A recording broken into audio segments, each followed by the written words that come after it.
হতাশা মাদক দিয়ে দূর হয় না।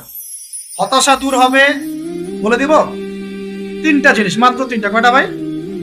এক, 5 ওয়াক্ত নামাজ। এক কি? নামাজে আপনি অজু করে সিজদা দেন, ইনশাল্লাহ আপনার মনে প্রশান্তি না আসলে আমাকে এসে বলেন যে আসে না। চোখের পানি, মনের আবেগ যা আছে আপনার ভিতরে, কষ্ট, দুঃখ, যন্ত্রণা, সব আল্লাহকে ঢেলে দিবেন। নিজের আবেগ ধরে রাখবেন এখানে, আপনি আল্লাহর জন্য ঢেলে দিবেন। মানুষকে আবেগ দেখা কি না? মানুষ আপনার চোখের পানির মর্ম বুঝবে? মানুষ কি মানুষের চোখের পানির মর্ম বুঝে? আপনার পিতা যদি মারা যায়, আমার কাছে এসে দোয়া চান কান্নাকাটি করে, আমি দোয়া করতে পারবো, কিন্তু আমি কিন্তু আপনার ফিলিংসটা বুঝতে পারবো না। আপনার অনুভূতি কে বুঝতে পারবেন? আল্লাহ পাক আপনার ঘাড়ের রগের চেয়েও কাছে আছেন। সুবহান সুবহান, আল্লাহ পাক ঘাড়ের রগের চেয়ে কাছে আছে। গতকালকে বাংলাদেশের একজন বরেণ্য আলেমের সাথে একটা কনফারেন্সে ছিলাম। উনি বলছিলেন যে এক ব্যক্তি, এটা শোনেন, এক ব্যক্তি খুব তার শখ যে তিনি সাহাবীদের মতো নামাজ পড়া শিখবেন। কথা বুঝতে পারছেন? সাহাবীদের মতো নামাজ শিখবেন। তো একজন বরেণ্য আলেমের কাছে এসেছেন, এসে বলছেন যে আমাকে সাহাবীদের মতো নামাজ শিখিয়ে দেন।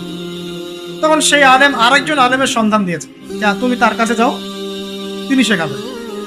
তো সেই ব্যক্তি একটু অবাক হয়েছেন, কারণ যাকে প্রশ্ন করেছিলেন তিনি অনেক বড় মুহাদ্দিস, আর যার কাছে পাঠানো হচ্ছে তিনি অত বড় মুহাদ্দিস নন, কিন্তু আবেদ, আমল করেন।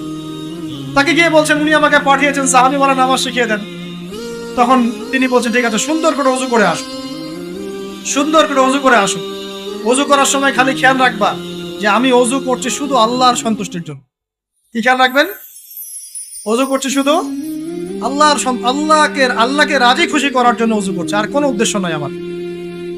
ওযু করতে যাচ্ছে, তিনি আবার বলছেন দাঁড়াও, শুধু আল্লাহকে রাজি খুশি করার জন্য ওযু করো। আবার শুরু করছেন, আবার বলছেন শোনো, শুধু আল্লাহকে রাজি খুশি করার জন্য ওযু করো। এভাবে বলতেই আছেন। নামাজে দাঁড়িয়ে আছেন, দাঁড়ানোর আগে বলছেন শোনো, শুধু আল্লাহকে রাজি খুশি করার জন্য নামাজ পড়ো। বলতেই আছেন। এক পর্যায়ে সে ব্যক্তি নামাজ শুরু করলো। নামাজে মনোযোগ এদিক ওদিকে যায়, আর তার মাথায় এটা আসে, এই শুধু আল্লাহকে রাজি খুশি করার জন্য আমাকে নামাজ পড়তে, শুধু আল্লাহকে রাজি খুশি করার জন্য নামাজ পড়তে হবে। এই চিন্তা তার মনের মধ্যে ঘুরপাক খাচ্ছে। এভাবে নামাজটা সে শেষ করে চিন্তা করছে যে নামাজ তো পুরোপুরি মনোযোগ দিতে পারলাম না।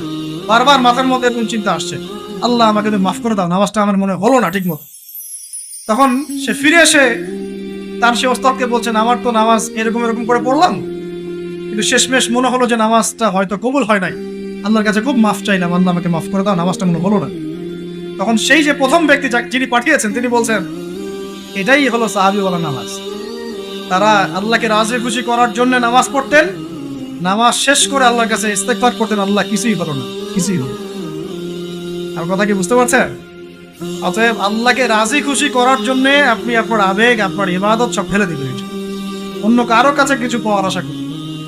অতএব নামাজ আপনার মাদকের দিকে যাওয়া লাগবে না, নামাজই আপনার হতাশা দূর করে দেবে ইনশাআল্লাহ।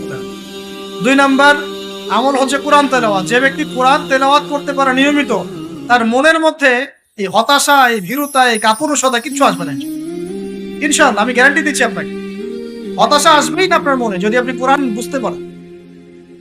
কোরআনের একটা আয়াত নিয়ে কোনো সময় দেখা যায় 2-3 ঘন্টা সময় পার হয়ে যাচ্ছে, আয়াতটা ছেড়ে সামনে যেতে পারছি না।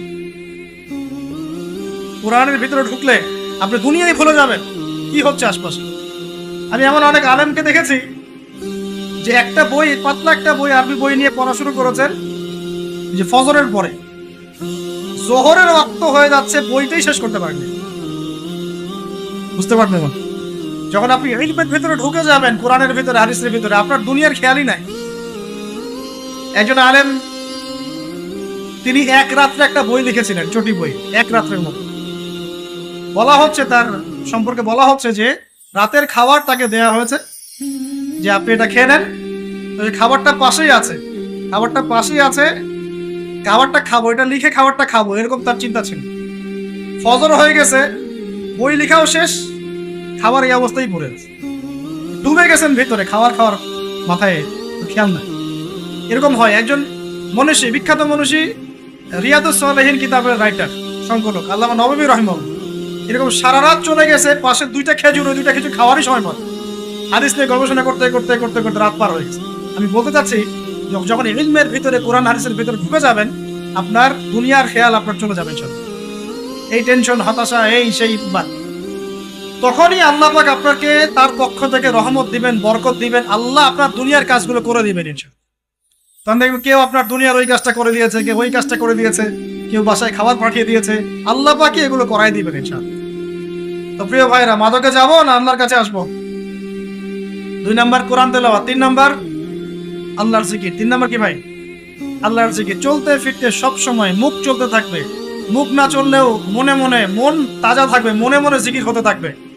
মনে মনে জিকির করতে পারেন, মুখ নড়বে না কিন্তু মনে মনে আপনার একটা জিকির হতে থাকবে। সুবহানাল্লাহ, আলহামদুলিল্লাহ, লা ইলাহা ইল্লাল্লাহ, আল্লাহু আকবার। করা যাবে?